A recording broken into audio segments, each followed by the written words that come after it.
Welcome, ladies and gentlemen, to episode 60 of the Glory Days podcast. We are back. This is the first episode we've done after Easter, and just like Christ himself, Perth Glory have risen from the dead, and we are back.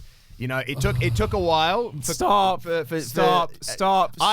could say it. No, I can say it's not about stop. No, I can say it.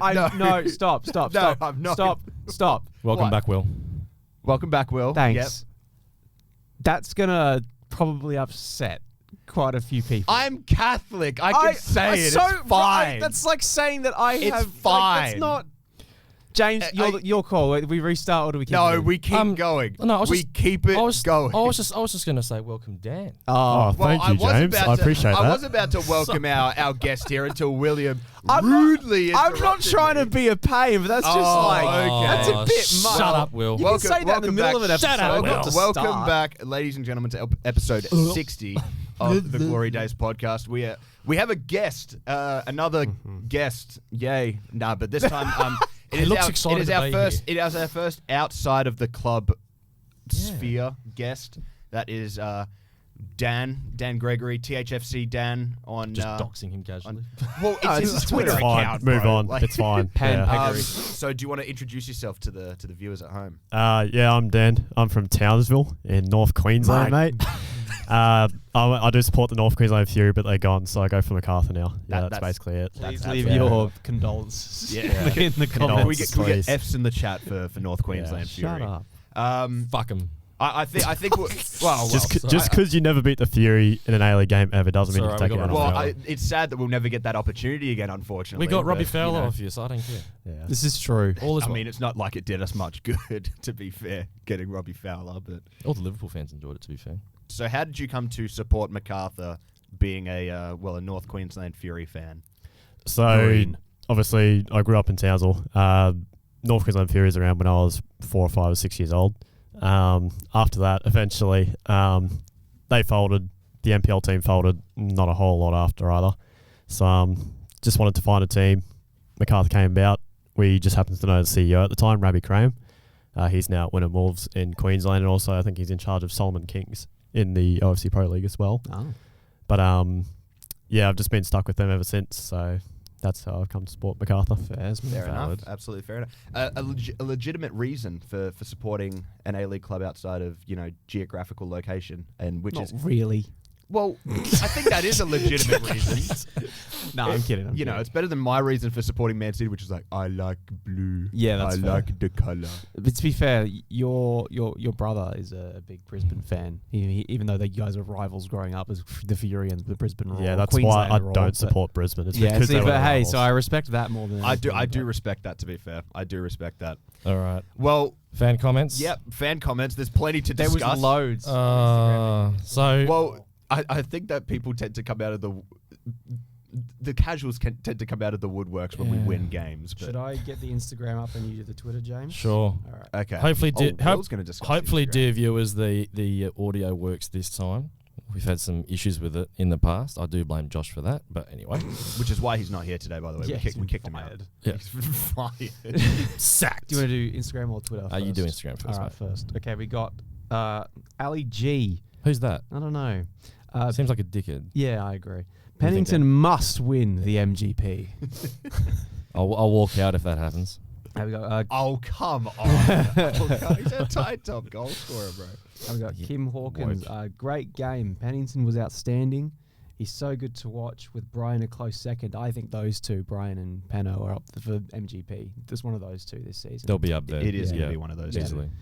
Pennington is this is from John Turner. Pennington is just as big a priority to re-sign as Taggart and Lawrence. Agree, assuming he gets to play in the middle. Pennington clear MGP this year from Smatty Yakko. Wow, everyone's just saying MGP for Penno. Fairs. What the fuck has Alex done? I think of beer. I stink of beer. Going to work tomorrow, and I couldn't be happier. Caltech loves a goal line clearance. Penno was incredible. Skinner sucks. That's from Brad. Thanks, Brad. Thanks, Brad. Yeah. Popovic is better than Pele, says Spanos. Right. Sorry, I just couldn't read that one. Speaking to the mic as well. Speaking to the mic. I am. Loud, please. I am. Simon says, rinse and repeat of last season. round 29 and 24-25, we got a meaningless away win against Wellington. Last season, we got 4 wins and finished dead last. 2026, we got 7 2026, we got 7 likely finish on this. Okay, this is not me. This is we got 7. We got 7 as in 7. Oh, there's no commas. We got 7 likely finish on 27 points and we'll finish 10th or 11th. Sure, we improved on last year, but what does the club's success actually look like? If not coming last is the bar we set ourselves, then let's shut up the shop. Let the long-term survival of the club is at stake if people can't see it. Without success, who wants to buy us? Ooh, way to spoil the party. Nah, that's a fair comment. No, it's Can we read out the DM that we got as well? Oh, for goodness because sake.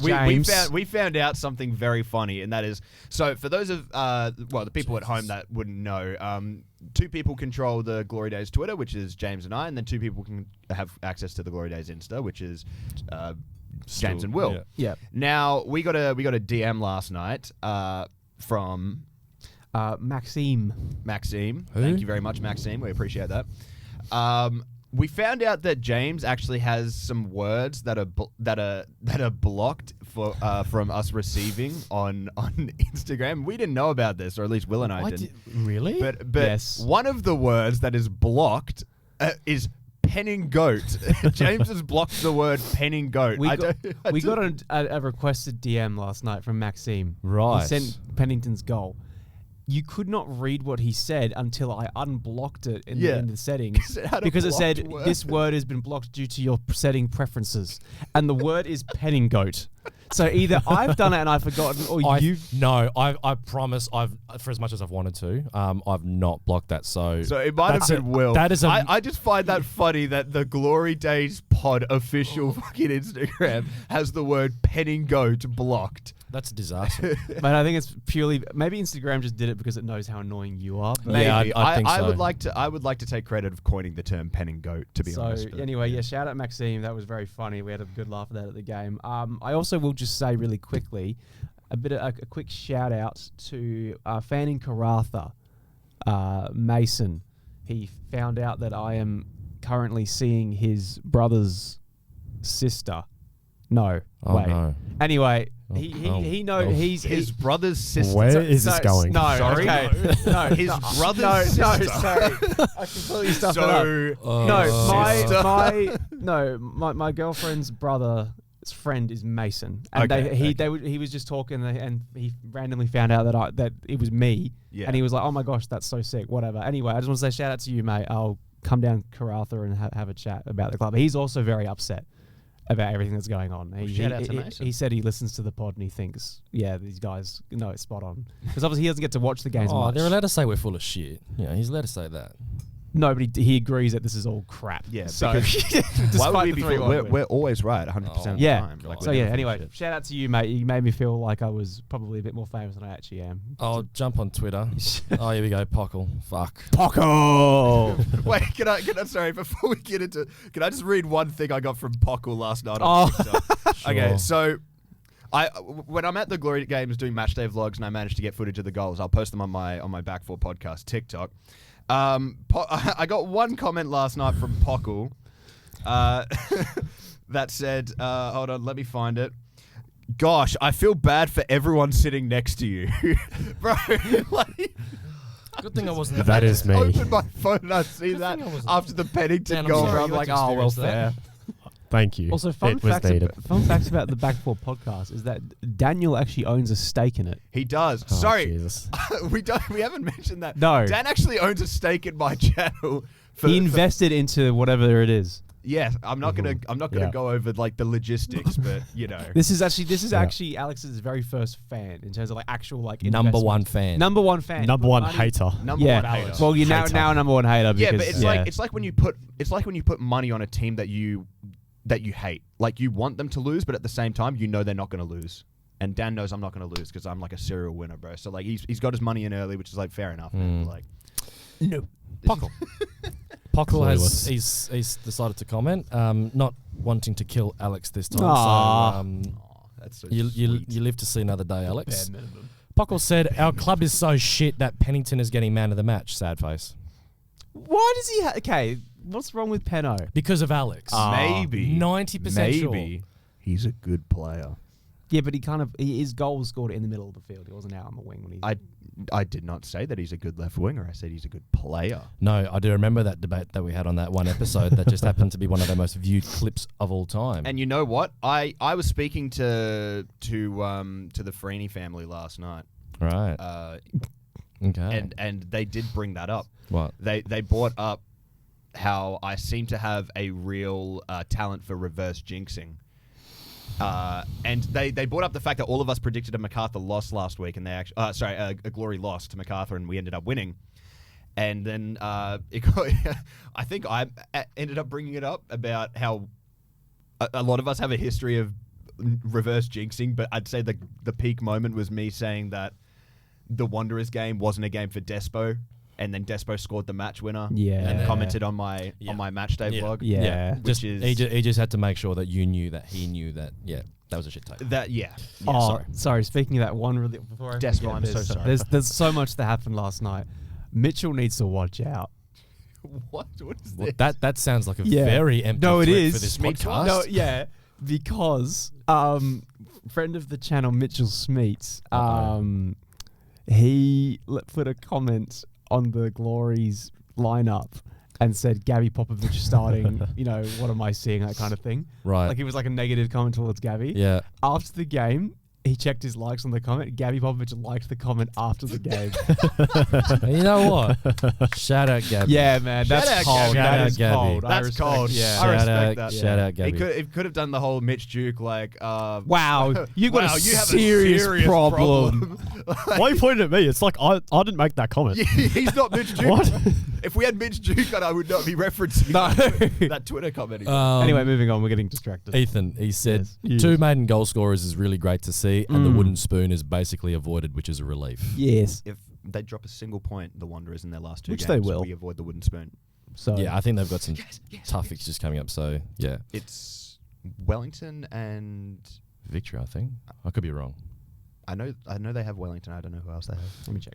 While you're doing that, Will, Palash said it was good to see the boys' chemistry finally starting to refine or be refound. Okay, great. First two goals were pretty well worked, demonstrating good link-up play. Just wish we had reached this state more frequently in other games this season.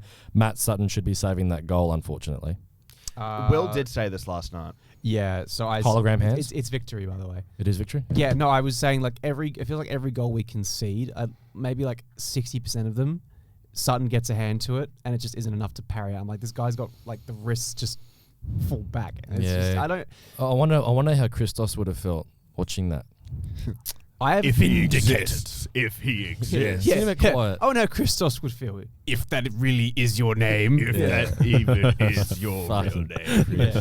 Anyway, so Lachlan, so I think this was a common theme with a lot of Glory fans because I was certainly in this boat. He said, the home game I decided not to go to. Penno is legit our best player. Great win, and even better, Suleimani and Popovich scoring. Would have hated to see Macarthur play in a low block.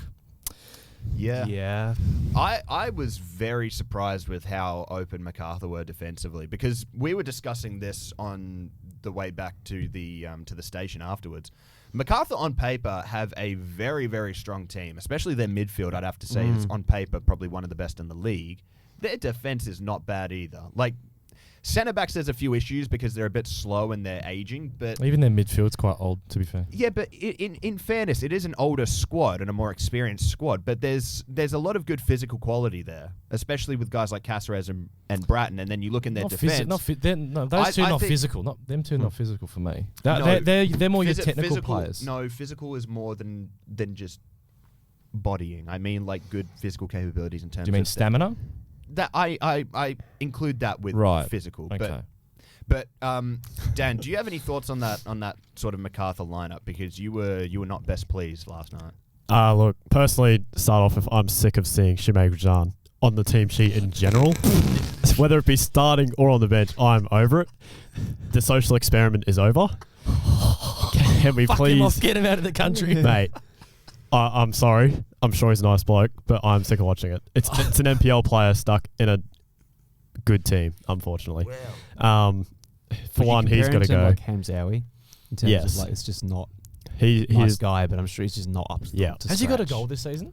he's got one in the AFC Cup against some, I can't remember who, but it was like a tap in, which he nearly messed up. So yeah. But yeah, look, that's starters. Robinson in goal over Curto, I'm still backing that. I think Curto's past his best. I think it's about time to get some of the young guys through. Yeah. As for the rest, Economides on the right wing, I don't know. He's had more impact off the bench this season. But, we beat Auckland 3-2. We beat Newcastle. I can't remember the score, but we beat them. We named the exact same starting 11 in those 2 games. And it was always going to happen in this game where they're going to name the exact same starting 11 again. Yeah. And it does not surprise me that's backfired at all because that's tactical prowess of Mile Stiovski. It's very one-dimensional. We'll give you opportunities to air your thoughts out about Mile a little bit later.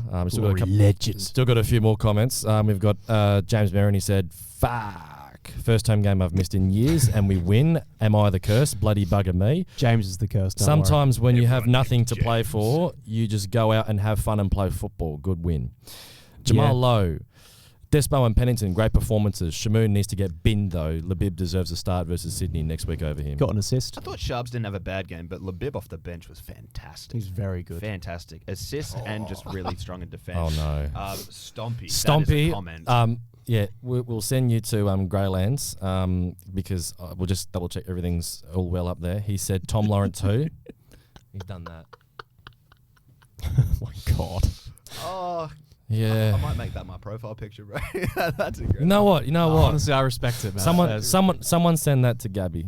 Yeah, he deserves it. Gabby deserves the love. He does, absolutely. You know what? We've given him so much shit. It's about time that he gets something. Because the people at home know we never intend to sort of, bag out players. We don't like doing it. It just so happens that we've been relatively underwhelming this season. But Gabby especially has been someone that I think we've given a lot of criticism to. Yeah. I think a lot of that has been based around the club's decision in signing him and the lack of transparency. That was the big thing. Because when you look at a player that, showed some decent promise, I'd say, when we had him as a teenager, but never really fulfilled that promise when he was at Catania and even on out loan on loan in well. Serie D or Serie C. Yep. I think it was fair for us to sort of ask questions as to like, okay, well, what's the planning? What's the planning here? How are we looking to use him? And then we didn't see him for a while, and then came back into the lineup as a substitute. But and then when he was being used, it was only because when Tony was and we weren't utilizing utilizing him very well as well. We were playing him way too deep. We were looking to get him on the ball sort of way too. We weren't using him well. We just weren't using him well. But then when has this system used every player well and platformed them? Look, so I think we have enough pride to not switch on a pedestal and say Gabby Popovic is the best player of all time, but. Will, are you maybe we treated him too harsh. Sorry, Will, are you just enamored by how burnt I am? Yes, bro. It gets up to the beginning of your fingers. No, look, it goes white here, and then all. That is a tan line, bro. What? Yeah. What? How have you even done that? How is your fingers fine, but everything else is what? The people at home won't see this. You wear gloves, finger gloves. No, it's just how weird my body is, mate. I had a game yesterday. You play football like this, bro. You run around like this. No, I was too busy. Do you walk on your knuckles or something? Like, why have you got no tan on your fingers? I don't know. I don't really have a choice. I don't know how that happens. Anyway, James, you always have a choice. Thanks, Will. Anyway, next we got Muller. He said, mildly fun sugar hit after finals were done. Dead season. Owners and board are tramps. Penno said, "Oh my God."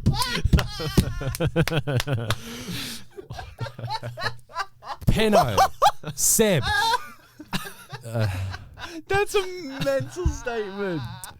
Oh my God. So he said, dead season owners and board are tramps. Penno, Seb, Kohler and Labib were gods amongst men. Sutton with wrists like wet lettuce, looking to crowd fund, and I was there when G-Pop scored tattoo. Ref was cringe and the Falcon was karma. Okay, both those VAR calls were correct. They were, yeah. Often, I'm fuck sorry. me. I know. We'll talk about that red card when we get to it. But okay. Jesus Also, apparently, I feel like tramp. Doesn't whatever. I feel like tramp is a slur. I just looked it up. Apparently, it is when it's directed towards women. So Well, it is. Also, you're speaking into the microphone with your cheek right now, bro. sorry. Thanks, Will. So if no one heard that, that's Will. To women and homeless people, I believe. Yeah. Women who have multiple partners. Okay. Well, I'm sure Muller didn't mean that, but anyway. I mean, maybe he did. Unless, Who are we to say? Yeah. Yeah. Anyway. Lady and the Tramp. Tom, I might be in the minority here, but I think we should keep Griffo as long as Stan goes and we get a competent director of football. You are in the minority. Yeah, I'd say so. Yep, sorry. But it's not because we don't think that Griffo can't succeed elsewhere. It's just that his style of football doesn't. It's just crap. He's shown. It's just not. It's not what we need. It's not going to take us to the next level. He's shown on several occasions that he has been unable to effectively coach this attack. And lo and behold, we changed it up tonight and actually played players to their strengths. Despo was deep in ball carrying, which is his best role. Gabby was playing as a target forward. Not which many is his long best balls. Role. Not a whole lot of that going on. JK was playing a bit more on the inside. Penno was playing a lot more on the inside. And Sam Sutton finally was able to get forward because of that space. And what do you know? These things that we've been saying for the whole fucking season. I am so glad. We finally implement them when finals is gone. I'm so finals glad is gone. I was not at that game because I would have had an aneurysm and I would have been unbearable. It's a lot like Brentford. I feel like the way that the tactics were last night, and I mean that purely because when Thomas Frank left, there was a lot of speculation. The night before, you mean? Huh? The night before against Everton? No, just in general. The Brentford's way of playing football. Right. Like, Thomas Frank left, and a lot of people were assuming that they'd go down to the bottom. They lost some key players. Brentford was supposed to be a bottom, like possibly fighting relegation team because they were just they got picked apart. But when the new manager came in, he very clearly didn't change anything in terms of tactics. He just played everyone to their strengths, what was already implemented, what everyone was already good at, and that's how they maintained their fighting for Europe. And I think that was kind of what we saw last night, is that finally Griff platformed the players. We played, we let Gabby be more of a target, like a top up, stick around the box instead of making those runs in behind. We finally saw Penno play through the middle more. We saw Sutton make those runs in behind to get crosses in. We found our attacking players in good positions rather than going hoof ball and then please win the second ball. Like, no, let's try and play the ball on the ground, and lo and behold, our players will actually look after us. For sure. What annoys me most is that we've left it this late to correctly profile these players. But that's standard glory though. But hear me out here, right? You have Gabby that has a contract expiring at the end of the season. You have Penno that has a contract expiring at the end of the season. Lots of players with contracts expiring, or players that might get offloaded if the hard $3 million. Or they're just uncertain about what's going to happen next season anyway. But you've given them all this time during the season, and you're incorrectly profiling them. They don't look good. Finally, at the end of the season, you profile them correctly, and what do you know? They actually look really good. Someone like Gabby, who we were, I'd say maybe unfairly bagging out for poor performances. No, it was valid. They were poor performances, but he wasn't being given the right platform. It's the same thing we said about JK, right? We know we know JK's a good player, but he hasn't been given the right sort of system to prove himself. Yeah. So you now have Gabby, who's had one start playing as a target forward, and one goal, and pretty much won us a penalty, or did a lot of work to win us that penalty that got overturned. Yep. He now has 2 games to the end of the season to actually kick on and earn himself a new contract. But is that enough to be able to look at a player and say, yes, we're willing to invest that money in you, especially if the hard cap is coming in? Everything has to be viewed in totality. As in the hard cap. And as in the whole season as well, because it's even just broadly on the game itself, and we've got a few more fan comments, but the whole game itself, it was great, but then we look at the whole season itself. Yeah. It's like, this is a meaningless... We can't be carried away. No, but my concern was that the club was going to get high off their own farts and think that we're back, because wins have been such a rare thing that the moment we win a game, it's like, oh my God. I'll give you one guess. We can obviously get to this later, but I'll give you one guess who was on the field within 20 seconds of the full-time whistle. Was it my mate? Yeah, thought so. Good on him though. Daniel Fieldgate. He said, classic Perth glory. The moment finals are officially gone, we produced the kind of performance that shows what might have been. A great result in isolation, but really it just underlines the inconsistencies and wasted opportunities that have defined yet another complete failure of a season. Thank you, Speaking Daniel. of finals gone, Dan, do you actually think Macarthur can make finals? Because there's 2 games left, and I think you guys are 4 points outside? Yes. Or 5? 4. 5. 5 points. No, it's 4. We're 5. No, it's 5 points. So you guys, Oh. you need either of the Melbourne teams to lose both of their remaining games. And you've got Adelaide next away. No, it's 4, mate. Look, Is it 5? Yes. honestly, we don't have a bad record against either Wellington or Adelaide, but it's not really up to us anymore. It's up to City victory who need to drop points, and I don't think it's going to happen. And one of those victory games is against bottom of the table Wanderers as well. Yes, City. You're 4 points behind City. Right. So I still don't think it's going to happen, regardless. I think we're going. Yeah, and it seemed pretty evident from the players last night. Like, you say to Liam Rose, nice bloke, oh, season's over, mate. He's like, yeah. Yeah, you did say, you said, he did say that to you, the Macarthur fan, the gentleman who was next to us. I don't know if, I don't think we caught his name last night. I did. Hold on. What was his name, mate? Do we have his name? I'm going to get it. Today would be nice, Will. I'm going to get Braxton. So thank you so much, Braxton. What a guy. And everything. Yeah, he was standing next to us and he said to Liam Rose, don't worry, we'll still make finals. And Liam Rose sort of just went... Yeah, he was... didn't really work hard. He exactly just, right. tilted his head like that, goes to Dan. That's a, yeah. So... Look, I think it's fair enough when you have a Melbourne City team that is sort of like starting to really come into form as well. Like Marcus Eunice is incredible. He's by far the most exciting player in the league outside of, I'd say, Juan Mata. In Melbourne City have yet another young, exciting talent. Yay! Ryan, he said not really about the game, but do you guys have any thoughts about Heidelberg potentially playing in the ACL too? I do. Because I've been begging for the man at the helm to come to the glory because I think he'd do such a good job. Anastasiadis. Yes. Because I think he'd do so well here. Okay, but here's the question as well. Do you think Heidelberg getting into the ACL 2 will delay Anastasiadis moving to the A-League? Absolutely. Yeah. This is brand new territory. This is brilliant for Australian football. I think it's a nice idea, but I think logistically it's a big problem. It's going to take a lot of financing from Football Sponsorships Australia. will need to. Yeah, it's going to need to be sponsored. But what a brilliant segue when we talk about the possibility of having a relegation promotion for Heidelberg to go play competitively in Asia, or even just the success within the Oz Cup. Exactly. Outside of the foundation. So as well. There's like two sides of the dice here, right? So you've got, obviously, it's great for an NPL club to make it. They deserve to be in it. That's my opinion. Exactly. However, then let's say Heidelberg shit the bed.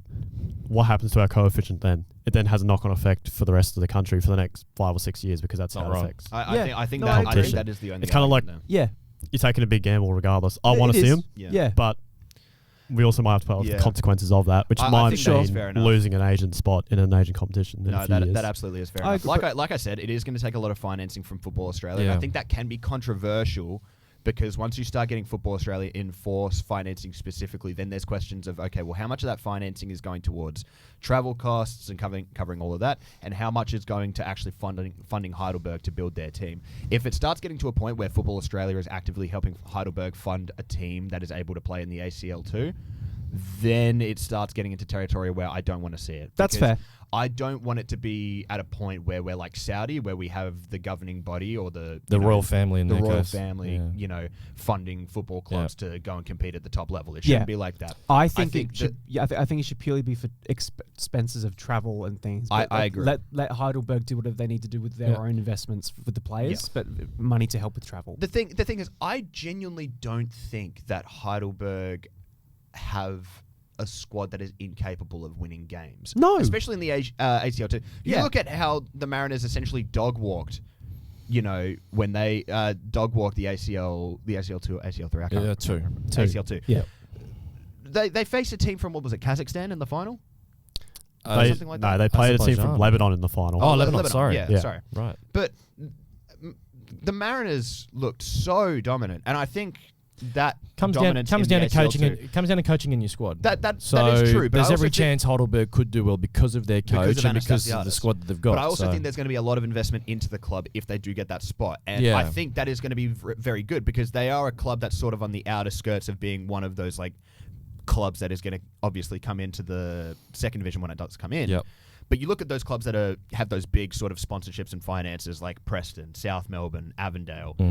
Heidelberg is a club that was sort of on the outer skirts of that. The investment that they're going to get, if they do get the spot, which I hope they do, is incredible. And I think that itself is going to be a big sort of a big boost for a lot of these Eastern State NPL sides to say, well, okay. Why not us? Why not us? Why can't we make a run in the Oz Cup? Why can't we get to that level? Why can't we then go play in Asia, get all these sponsors, make a lot of money? Yeah, because if you're if you're an Avondale, you're a South Melbourne, you'd be looking at it and you'd be going, Exactly. And we've seen Avondale signing players like Bruno Fornaroli and stuff like that. Yeah. A-League players that Why could not probably Ki- still why do a not job at the Kingsway? level. Exactly. Why Why not not Kingsway? Olympic Kingsway? We've Yeah. seen them. They've signed Daniel De Silva, Jack Clisby. Yeah. Doing pretty well in the They NPL. still have. Yeah. They're bossing. Oxborough, They're bossing the NPL. They are absolutely bossing it right Yeah. now. So, So- I genuinely do feel, and I had this argument as well, where someone said that, I think it was Brock, was saying to me that it's not a good idea because Heidelberg will go there and get embarrassed. I don't think I said, so. well, if we Heidelberg don't go know. there and get embarrassed and it hurts our coefficient, I don't blame Heidelberg. I don't blame Football Australia. I blame the A-League teams that allowed this apparently shit side to get to the Oz Cup final. Yeah, of course. absolutely. That's true. Yeah. And we're not good enough to get second in the table over Auckland. I think- like it's not at all the fault of Heidelberg. No. If they go there and lose all of their games, and I And- don't think they will. I think they'll No, win they won't. a decent amount. Because of from games. memory, they beat Wanderers and Wellington to get all the way there. I think Yeah. they beat someone else in the A-League as And they well. only did narrowly not lost the final They too, did you not know. have an I easy think path at all. I think it was Wanderers, Wellington, and Auckland, was it not? Yeah. Yeah. So that's Yes, they not an did easy beat them path at narrowly all. lost the final. Yeah. Yeah. No, I think it would be bloody brilliant if they managed to get in. And I think you'd also, because they're obviously not an A-League team, you'd eliminate that whole, what's the word I'm looking for here? The bare minimum mindset. So, like when an A-League team might make the ACL2, it's like, okay, we're competing against teams that are objectively worse than us. Yep. They have less funding, they have less facilities, they have less everything. Yep. So we should be able to win this league, right? Should be. Whereas if you're Heidelberg, this is like some of these players, this isn't their main job. Like, They'll never get another opportunity no, like this in their life, some of these so- guys are doing football as a part-time thing off the Yep. bench. They don't Yep. have time to commit to this full-time. And you tell them they get to travel Asia and play against Be crowds. massive, Like, yeah. I think the mentality you're going to get... Continental football. Like, a part-time footballer saying, yeah, you get to go travel Asia now to go play for a trophy. That the amount of, like...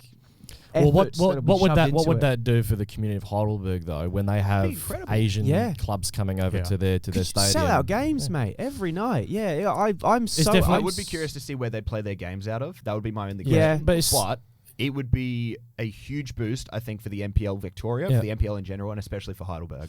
And then just last with a fan comment, we had Luke who said to bring it back to a negative tone. He said, "Watch them keep Griffiths now, and we finish 10th next season." I was saying to Braxton actually when we won 3-1, I had my hands on my head and I was going, there's going to be contracts renewed. Oh no, there's going to be contracts renewed. Yeah, no. Because that was I didn't go to the game out of protest. No, you didn't. It wasn't out of protest. I didn't want to go. No. Couldn't be asked. That was why. Did you watch the game? I did watch the game. Yeah. No, I watched it at home on the TV. So yeah, no, it was good to see us play well, but I already knew that. It's like once we started getting the goals, we started getting the momentum, I was like, I know this club way too well. I've seen this movie before. It's exactly like Adelaide last season. Played these games You before. can't fool me with this Yeah. shit, and it's going to be like, everyone stays, Griff stays, the players stay, everything is okay. The best. Fuck what happened the previous 20 games. year. I need Dan to continue like trashing Macarthur so that So- our higher ups don't think that this is some Before- monumental yeah, achievement. before- that we just beat a team that is shit. This right now. will happen. Yeah, so before we give our initial thoughts, Dan, your initial thoughts on the game, please. Let it rip. Look, personally, that was always going to happen to Macarthur when they beat the top two teams in the last 2 weeks. You could have seen that coming from a mile away. Like, it's the same one-dimensional play style. Get it out wide, cross it in, hope the big man in the middle heads it in. That's it. There's no plan B. There never has been a plan B under Mile Stiovski ever. And I think the players are just deflated at this point. We have, I would say, the third best team in the league. Minus the two main detractors are our Centre backs. centre backs. And even one of I them is love- still quite good. I love Thomas Lavuscock, He's a prick, though. but as for the rest of the centre backs of the club, Matt Yerman I still rate. He should have been starting last night, but no, Yeah. we'll start Damien De Silva, who I do not rate at all. Your team is like the more I'll be honest. I wasn't too familiar with Macarthur's starting lineup and everything. I've honestly only really got time to focus on on the glory.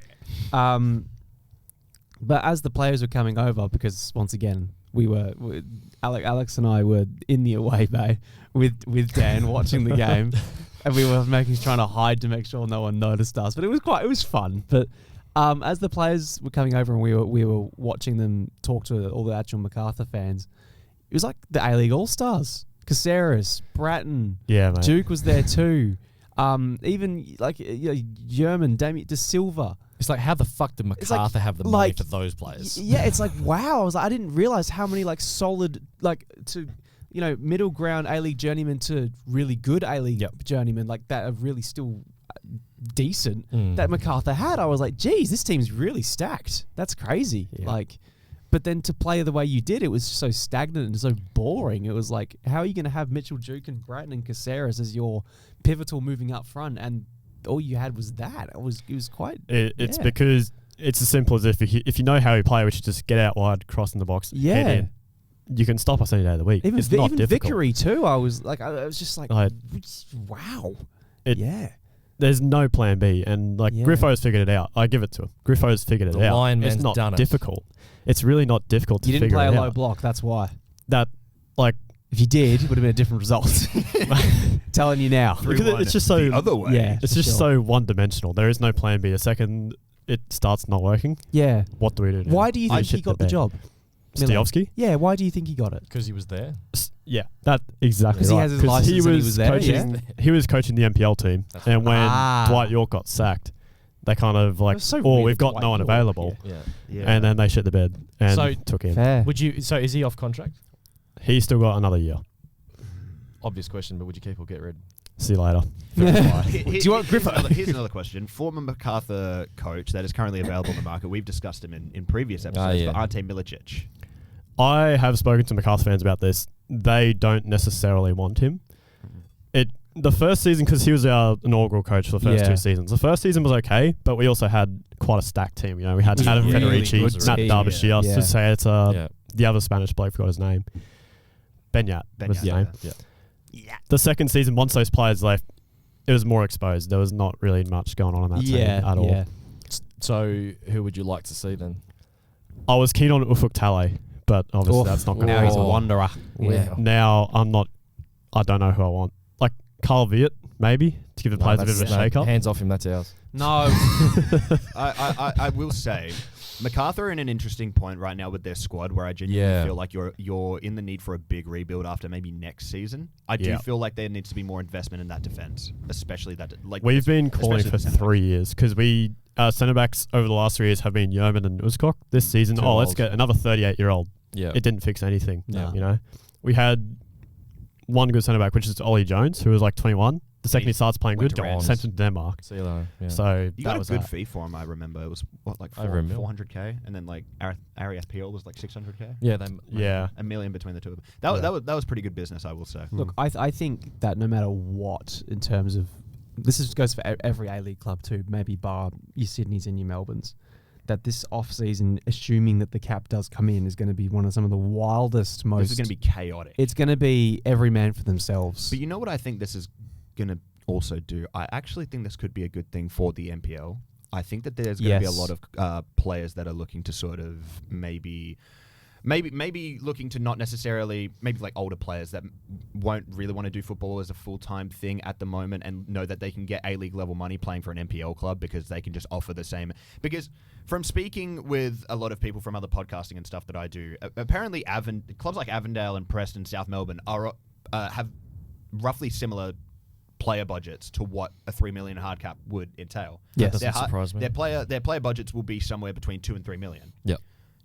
A lot of these players that may not want to do football as a full-time thing because maybe they're getting a bit older or looking to settle down or doing other stuff. Or it might just be what's available. Exactly. Yeah. They might be willing to go to an NPL club. You might be willing to go to a Heidelberg to get Asian Champions League football. So I think that could be a good thing. But it is disappointing because I do think that we're going to have a bit of a drop-off in the quality of the league. But I also think that it could mean we get more young players through. It's going to level that playing field. If I have to give Macarthur credit for one thing...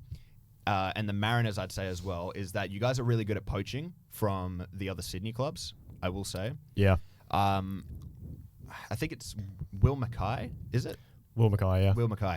I actually rated him quite highly when he was at Sydney. I saw a bit of his a bit of him, but not too much. Fair enough. But I actually thought he was quite good. I'm surprised he hasn't gotten more minutes here and there. I think he played the first 2 games. He was at the one in Brisbane in round 1, and his dad was there next to me because that was his debut. Yeah. He actually did quite well. 2 games later, dropped. Yeah, exactly. Don't know why. I never understood that. I never understood that at all. Callum Talbot's a good player. I'm hoping that he is going to be someone that gets more game time next season because he actually does look quite good. Yeah. And you have a lot of players in and around that squad that also do look quite good. Vickery probably goes off to Europe or something like that. He's declaring for Indonesia, so he doesn't really have to stick around in Australia anymore. But even guys like Bernardo Oliveira, I think he's. We need to keep him at all costs. When he is not injured, he is constantly injured. When he is not injured, he is one of our best players by a mile. Genuinely. I think it's interested to see what happens with the striker situation as well. Pat Wood. Yeah, I'm worried about that. Please no. Patty the Fatty. Okay. Thanks, Alex. What I want to see, because Jidong Wong is back from injury now as well. I just want to see last game of the season. I just want to see last game of the season. All I want to see is let's just go all out Duke, Sawyer, G, all up top of one. That's all I want to see. I love that actually. Just for heritage. So good. Just for heritage. Like shit watch. Football heritage. Oh my! You got Bradley God. Caceres in the Nothing to middle, play just for. playing balls Exactly, forward. mate. Liam Rowe. No, because I'll tell you what though, it's going to be an interesting discussion about how A-League teams filter through their young players, and I think it's also a discussion we've been having about our squad, where it's like we've got, let's say, in the centre back position, we've got guys like Zach, you've got Labib, you've got Riley, Majex if he comes back, you've got Yankolowski as well. You've got 5 decent young, Got a really good young decent centre backs, and it's like, are they going to be given a go next season? I hope so. That's what I'd hope so as well. But it's like you've got these young guys, and if we do have a hard cap, you'd be hoping that there will be opportunities. And I think I reckon for you guys in particular, I think too many of your top end players are well into their 30s.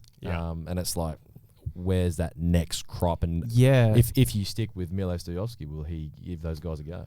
Look, he has given young players an opportunity. I'll give him that. Yep. We've had Arat Piel, Keely Adamson. Yep. You just keep naming them. Ollie Jones. Like, we've had lots of young players come through who've been able to sell on. I think now we're at a point where we've sold on too many. We don't have anyone now.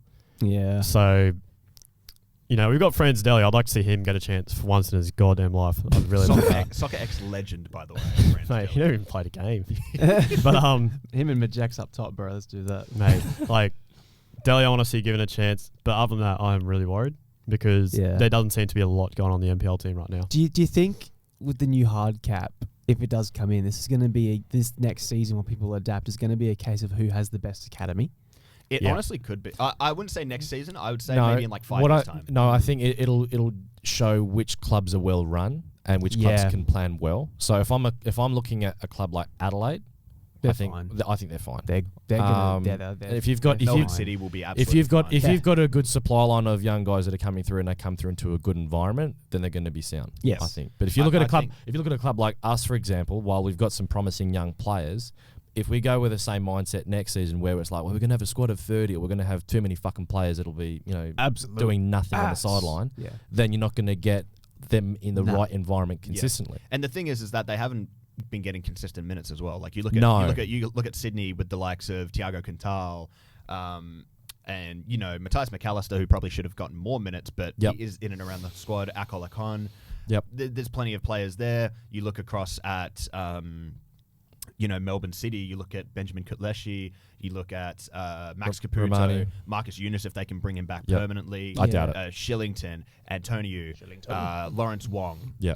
There are so many clubs in this league that are starting to really grasp at the fact that, hey, this is a very responsible business model and a very profitable business model of bringing through young, promising players and then selling them. But how you market. Do it. That's the big thing. No, exactly. Yeah, that's I know it's an obvious point. That's where I think we've done well in the past in bringing through 1 or 2 at a time. But the problem with us has been a lack of foresight. Correct. You look at Benny and how he was allowed to go on a cheap deal. You look at Jalen and how he wasn't tied down to a senior deal and was thus allowed to leave cheap. We show a lack of foresight, but we don't show a lack of ambition when it comes to developing youngsters. That's what I think you need to get the best of both worlds. Something to think about next season. Just want to get your quick thoughts on the game, and then we'll jump into it. The game. Yeah. Fucking, you're good at your tangents, mate. Anyway, thoughts on the game quickly. I don't want to jump the gun and say that we're back. We are back. We're so back, man. Yes. No, I don't want to say that because realistically, this is something that we have said. It is that Griffo works in games in which teams don't sort of... Where the conditions are there, we can play. When the conditions are there... When there's no low block, we win. When teams don't play low blocks and don't look to sort of overpack the midfield and stuff like that, we do tend to play better. And I will say, we had the conditions to win last night, and we went out and won. What I will give Griffo credit for is that for once, he didn't overcoach the attack. He didn't sort of... put too much of a stamp on it, saying like, oh, you have to be here and you have to be here and these things have to... He let Gabby play his role. He let Despo play his role. And we got the best out of them. Gabby, actually, outside of his goal, I thought had a pretty decent game.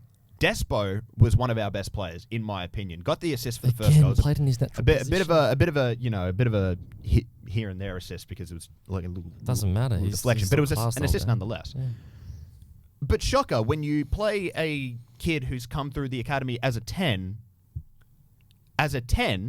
when his best, attribute is his ball carrying, and you allow him to ball carry, shocker, he plays better. You know what's stupid though? Griff played Despo as a 10 in his first 2 games as the interim manager. And he did well. And then he just stopped doing it. Anyway, Will. Hey. Would you like to give your thoughts, please? I saw you doing some weird voodoo shit on the side. I was doing 10. Okay, cool. Yeah. What? 10 what? Because you were just talking about, he's a 10. And I was like, yeah. 10. 10. Yeah. Thoughts on the games, please? It was... it was... Oh, shit, I hit my nose on the mic. Ow. It did just spike up. Yeah. Dog. Sorry, viewers. Sorry about that. We're 48 minutes in, by the way. I know. Trust me. This guy was... Shut up! Get out. You didn't leave. It was a good game. It was actually genuinely probably one of our better games this season. But that's not necessarily because of anything other than the fact that the conditions were perfect for us. And Macarthur stank, no offense. And they did. We did. And then on top of that, there was nothing to play for, so there was nothing to lose. So therefore, you just kind of chuck things out there and see you know what? and it happens every season. I will say this, and I know that's going to piss the players off, but we are the ultimate downhill skier, low altitude flying football club. When there's nothing to lose, we take risks. Yeah, that's not just a thing this season. That's been an us problem for years. Ever since Tony left. Towards the end of what was the Stadge season 2 years ago, when we started giving a Nasmo a chance and he started breaking through. Yep. Oh, and Majax and he started breaking through. Yep. And then the back end of last season when we gave Quar a chance and he started breaking through. And Jalen, right? Jalen, and fucking Daniel. A bit more, yeah. Like, yeah. But yeah, no, it was a really good game. But also on the same point, like, I don't care. Like, it's great to see the team win. But ever the pessimist I am, I don't care. Because I was concerned about that. Because the team photo was about at the end as well. I think it had to be for DT38. I hope it was. But we do that. We do that after every home win, I think. Why? Because I don't know. Why are we so tin pots? So what's the difference? It's for the team scrapbook. I don't know. I just genuinely, I think it's because we don't know when we're ever going to win another game again. That we treat it as a World Cup final. No, I know, because like I saw the team photo afterwards, right? And not even like the shed had left at that point. There was no one behind the players doing like the celebrating with them because no one cared. The game was done. We talked to the players. They did the drum dum dum dum like that. Yeah. And that was it. Everyone went home or went to the members' lounge, right? Yeah. Then the team photo happened. I thought it might be for DT38, and if it is, fair play, because that's a good like promotional piece for the charity, right? Shout out DT38. There was no one holding anything that said DT38 on it. There was just a photo, and I was like, okay, well maybe it's not then. So if it genuinely was just like a hey, we won, let's take a photo to prove that we do win games. What has happened to us where winning a home game is now the ultimate point of success? Because it was our 7th home win in 31 home games. But that used to be our bare minimum to win a home game. That used to be half of the bare minimum. That used to be a third of the bare minimum. Because the standards have been allowed to drop. I talked to some people after the game about those standards, and they agreed with me. Well, shock. I mean, because that was what I was concerned about, because I wasn't at the game. Yes. I was like thinking about it. It's like, am I being too harsh and going, I really do not give a fuck that we've just won. We've played a really good game, but I do not care. No, you're not too harsh. That was my concern. I was genuinely curious to hear like what everyone at the ground was thinking. I mean, some people were happy, but the general consensus, you can even see it from the shed, because when it matters, the shed and the base stick around to talk to the players and stuff. Yeah. Within about 10 minutes after they did the drum clap, See you later. off they gone. Right. No one cared. I think as well, we were mostly there just to have fun last night. I think that's we were in the away bay. by the fact that we were in the away bay, because at this point we just don't care anymore. We love the club, we love the players, but it's like finals is gone. We've dealt with so much shit this season that like if the club is going to be run like a joke, I at least want to be in on it. I at least want to be in on the joke. Yeah. I at least want to be able to enjoy the joke. Obviously, we weren't supporting Macarthur. That much is obvious. Yeah, of course. Yeah. But like, it was a bit of a piss take. It was just like the only reason is because this guy did not want to go anywhere but the away bay, and I was like, well, this guy's flown all the way from the other side of the country. I don't want to like leave him there for 2 hours. I want to sit with him. I do appreciate that. I do appreciate that. Thank you. I wasn't even going to go to the game. I had a follow-up appointment with my GP, and then I cancelled it because Dan calls me on Snapchat and he's like, "Hello, you're coming to the game." And I'm like, I can't. I got a GP appointment. It worked. Like, so shut up, you're coming to the game. Yeah. I'm like, okay, sure. I guess I'm coming to the game then. Yeah. So yeah, I mean, like Alex said, if it's everything's going to be a joke, I'm sick of tired of not laughing at it. So I'm going to laugh at the joke now. The joke is that if you don't laugh, suck. you'll cry. We missed out on finals, but then we play like we're a finals team when it doesn't matter. Funny, ha. We did it again for the 3rd year in a row. Way. I'm just, yes. I'm way too tired of this fucking. Yeah, club, no, man. it was so obvious that this was going to happen. Like, So the lineup, obviously, Adam Taggart. The lineup. Yeah. Mate, this is Anyway, Adam Taggart was out with an adductor injury. I saw that he had a photo with Rado pre-game, celebrating the fact that he's the club's all-time leading goal scorer in the A-League. I saw his big frame in the members' lounge. Love it. Yeah, good for him. And then Gabby came in.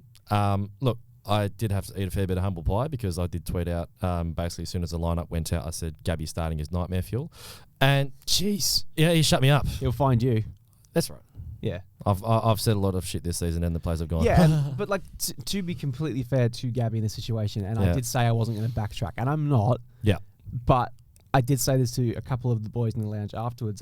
We were talking about Gabby. I said it isn't necessarily his fault for all the backlash, but when you join a club with no announcement and everyone keeps talking about how you're the son of your former manager who left after nepotism. Yeah, it's like, if you're a nepo, it looks like a nepo situation where you're not even announced on the social media. Yeah. And then you don't get a game of the first half of the season. And then the first game you play is when your dad's in attendance against First game Macarthur. where you start. No, it's the first sub appearance was against Macarthur when his dad was in the stands. Yeah. When we were in Macarthur. Yeah. And then his first start so happens to be when his dad's in the stands again. Yeah. When the season's already done. It's like, okay, buddy. Like, it's not necessarily his fault, but also as a fan, we can't be anything other than To add to that point as well, I did say that I was disappointed that we didn't see Collar or Tavia start either. See, Tavia, I don't get it. Even Didu, man. Yeah, Didu and Tavia. Again, it's like, how many times have we been wanting to see Griff experiment this season? But what? This is the problem I have with the lineup. We're going to talk about the lineup here, right? Right. Tavia only getting a small cameo when the season's done. He's new to the A-League. Give him a chance to play, right?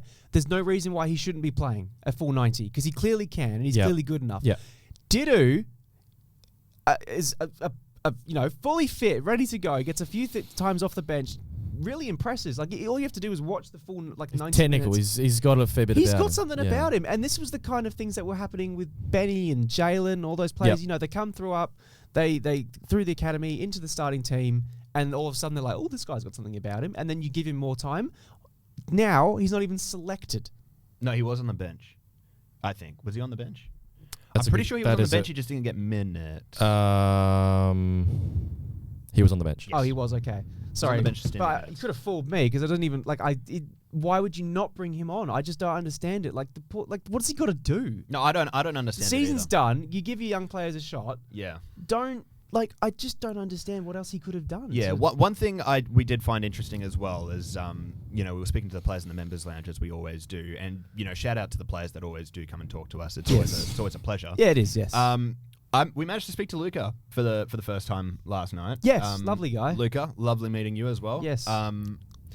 But yeah, one of the interesting things I thought he said was about sort of the game speed and that transition from MPL to A-League, and saying that the actual technical level is very, very similar. It's just at the speed at which the game is played. He said almost the same technical ability is needed from the MPL up to the A-League, like the highest level. But of also MPL. Relative to him, that's the MPL Victoria, which is one of the best in. No. That is fair enough. But at the same time, his claim was at least for the top tier of the NPL. Yeah.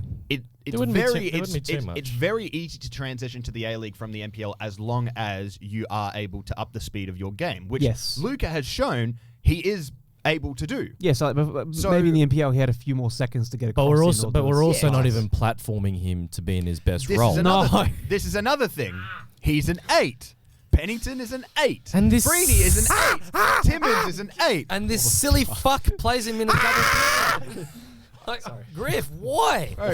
You can't say you love Sarri and I'm saying Bielsa. 8 so much, I think I've put on 5 fucking kilos in the last minute. Don't you mean 8? My God. Huh? Oh, you mean you're eating? Yeah. That's funny. 8. That's funny. What? Okay. Interesting. Dan, what were your thoughts on the lineup? The Perth one or the Macarthur one? Both. Perth, honestly, I don't know enough about. Yeah, fair enough. Macarthur. Come on, give me your lineup on the Macarthur Bull. You've already heard. Said before, Grijan needs to go. I don't care. He can drown. All right. We'll get into the game then. We'll leave it there. What is it? What is it in a bushfire or something? I hope Drowned in a bush. Yeah, exactly right, mate. Okay. Yeah. We'll have to So cut that one out, I think. in the game, right? So Tony Popovich was in the stands, and then I wrote, surprise his son starts. Now look, it's like I am sorry, like it was like okay, suspect, no matter, just because he scored does not mean it's not suspect. Yeah, it was. He had a great game and he scored does not mean it's not suspect. Yeah, that's it. Because there's a little bit of info that floated around during the week where it was like, well, there may be some changes to the team, and then it was like, okay, Gabby's starting. Yeah, that was a surprise. But that was a surprise because I was like, why wouldn't it be Didu? Because he's had some great cameras off the bench. He's been cameoing as a striker. Yes. So why would it not be JK or Arion that's leading the line with Despo as a 10, and then you give someone like Didu a go off the chance, someone who you know is going to be as an club for a while, because we don't know if Popper's going to be here for next season. We don't know. We know Didu will be. So hope he will be. So I thought, now you guys were at the game, but I saw when they did the pre-game photos of the boys warming up. I was like, shit, that crowd looks worse than usual. Yeah, even the Macarthur fans were like, we get no fans. I didn't see the official figures, but it looked maybe around like 4. So the official crowd was 5,800. Shut up! No, I don't buy that at all. We're doing the fucking AFL thing where we inflate the crowd numbers to look like we're still big. Macarthur do the same, so it's fine. Yeah, to be fair, but you guys inflate your fan numbers and you're still at like 1,300, bro. Like, it's true. Come on, it's just disrespectful. Like, are we? Where's the manual crowd count? Can we South Melbourne Mike or something? Mike's manual crowd count. Yeah, because my concern is when we play Brisbane on Anzac Day, Fremantle are playing Carlton at Optus about an hour before. Yeah. Oh no. Now, apologies, I'll be at that game, but yeah. So. What? James. No, fairs though. I can't. Hey, come on. It's Anzac Day footy. Anzac Day footy with 50,000+. Yeah, I can't. I hope you lose to Carlton. I don't even support the Dockers, but I just love I don't Anzac. even watch the AFL, but because I'm sorry. Here we go. I've been much rather watching my boys play. I know the Fremantle have been a little bit interesting the last couple of weeks. Good win against Collingwood though. Jeez, what a weird game. Mate, it was tighter than a fish finger's arsehole. Yeah, Either way. I like the fact is there's been too many games. What the fuck?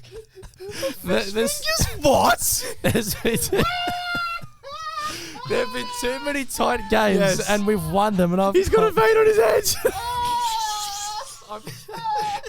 Yeah, no, I agree. The Dockers have been but we've been exciting to start the season, and it's like I'd much rather turn on the TV and watch them play than watch fucking Glory play. No, so go to the game, and it's like, but we talk about.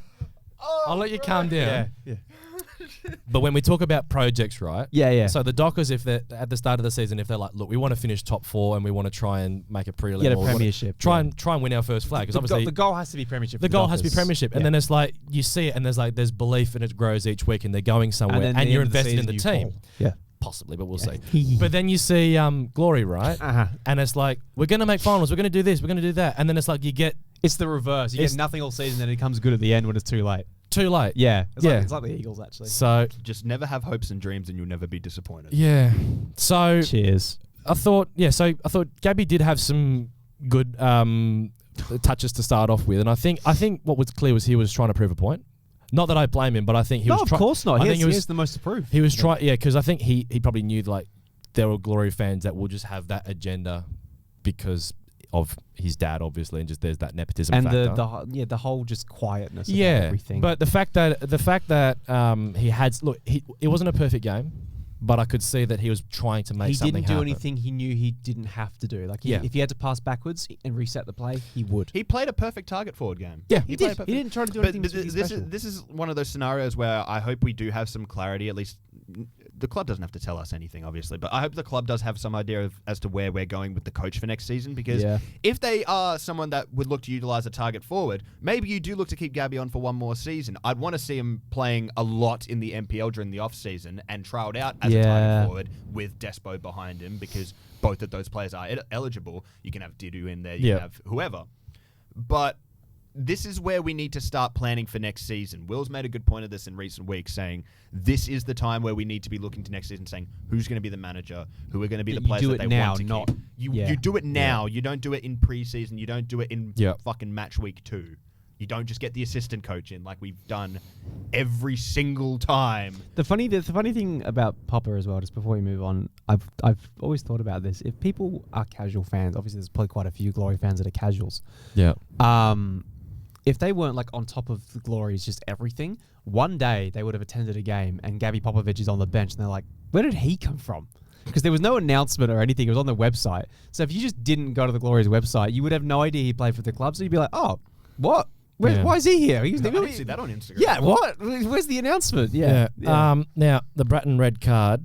What the fuck was Mark Goldbridge thinking? I don't know. I did say this. I think he would have thought that the studs stayed up and hit his back leg. I think that he would have thought that as he brought his studs down, he's gone into Peno's back leg. But it's clear that instead of coming down, he's turned his studs away. That's what I'm wanting to, because at home on the TV it looked like just a standard football challenge, and at worst, in front of us it did too. It just looked like it did not look like a high. My angle looked like studs. To me, it just looked like a bit of a knee that was a bit too high and then hit his guts. That's what it looked like to me. Yeah. But either way, not a fucking red. Not red, no chance. So, and then it took 3 minutes for him not to go to the monitor, but to stand there going. Yeah, but the thing is, if the studs did make contact with him, it is a red.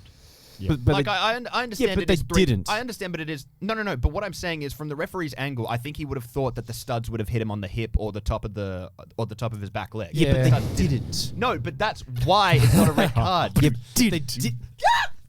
Dan, do you have any thoughts on that one?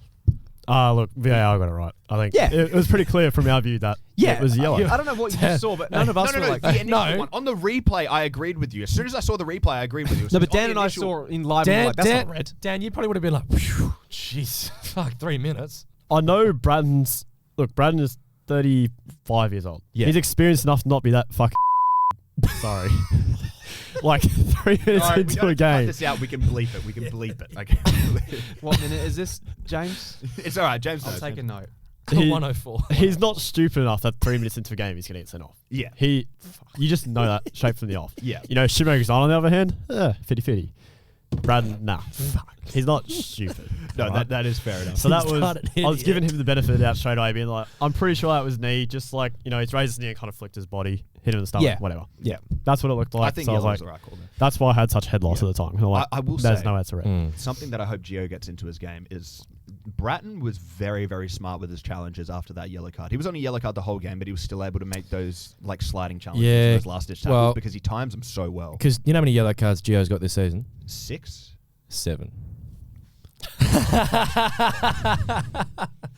did that on purpose, by the way. I know he has 7. Yeah, no, but he's like looking at Bratton. Bratton's probably been one of the best midfielders in the league the last decade. I think that'd be fair. He's a total Rolls Royce A-League player. Yeah. And played for Man City as well, and Bolton. Yeah. Well, played for is a strong word, but anyway, so it'd be a good level for Gio to get to, because it's like there's nothing wrong with him wanting to be tenacious and aggressive and going for tackles. It's just how you do it, and then if you get a yellow card, then what do you do? Yes. So, but I thought we were a little bit shaky to start off with, but then when we realised that football is played on the ground, not in the air, that's when we started to see some better moments, mostly through Despo and Pennington.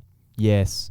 And Pennington, I thought, wasn't roaming around like a headless chicken as much. I thought he played a much better game positionally. Correct. And I thought the Macarthur players were very passive. Yeah. Like the amount of space they were allowing Despo and Pennington. Maybe they thought, nah, those guys won't do anything. No, especially in the midfield as well. It was bizarre. I'm surprised how much space Despo had. It was very bizarre. But then I thought there were multiple moments when Macarthur were trying to press, and it was the same as when we played them the first time in Campbelltown this season, where they just didn't know what the fuck was going on. And it was a carbon copy of that game. Yeah, It and then actually because there were quite a few times where Mitch Duke was like about to go and press, and then he just sort of like turn around, and then there'd be no one, and then he's like, "What the fuck is going on?" So, yeah, I think if another reason if you want to get rid of Stojovski, I mean, the fact that you've got your senior players that are looking around going, "Huh." Oh. Yeah. Because how we defend, we typically go onto a 4-4-2. Yeah. So Caceres will kind of go up, be next to Duke, Yes. and then he'll have a flat 4. Yep. Caceres didn't do that. Nope. Yeah. He did not do that. No. It's essentially the same as what That's we what do as well. that's what without Mitch much. Duke was looking for. He's like, where's Caceres? Yeah. Nowhere to be seen. And then that just allowed us, I think, to play out from the back a little bit more. There's a chance that Pennington had the 10th minute that he should have scored. Despo, there was the effort that he tried to curl from the top of the box where he just missed. I think we're still not quite there yet with the technical level of our midfielders. I think in terms of when we get territory, you compare how the likes of Caceres and Bratton are on the ball versus Gio and Will. Because I think there are probably some times, I think Will was trying to be a little bit more creative in this game, but I think his execution was off. Well, I think experience-wise between those two as well, There's also a huge difference. coughing baby versus there's that natural caveat, of course. Yeah. But I think depending where we get to next season, most likely with a new coach, ideally we evolve to a point where we can pin teams back. What? We won 3-1, James. What makes you think we're getting a Fuck's new sake. coach? What makes you think this will change? All I see is 3-1. Yeah, I know. We can only go off what we've recently done. That's a 3-1 win. 3 goals, 3 Yeah. points, 3-year deal. That's just how it works at this football club. But the point is, like, we've got some good midfielders, but I think we've got good players. But technically, I think we're not platforming them, or we've not had them in environments enough where they've been able to demonstrate what they can do. No, it's like, Like how many times have we seen Freeney as an example by the edge of the box trying to whip in a cross? But that's not his game.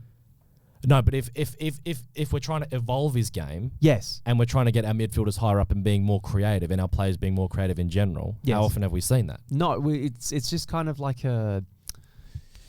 You know what it is? It's fridge magnet football. Please explain. Explain. So, you know the magnet clipboards you get, right? So you got you all the magnetic pieces on and you move all the things right for your tactics board? Yeah. Right? It's like that in the sense that the players don't actually move from their position.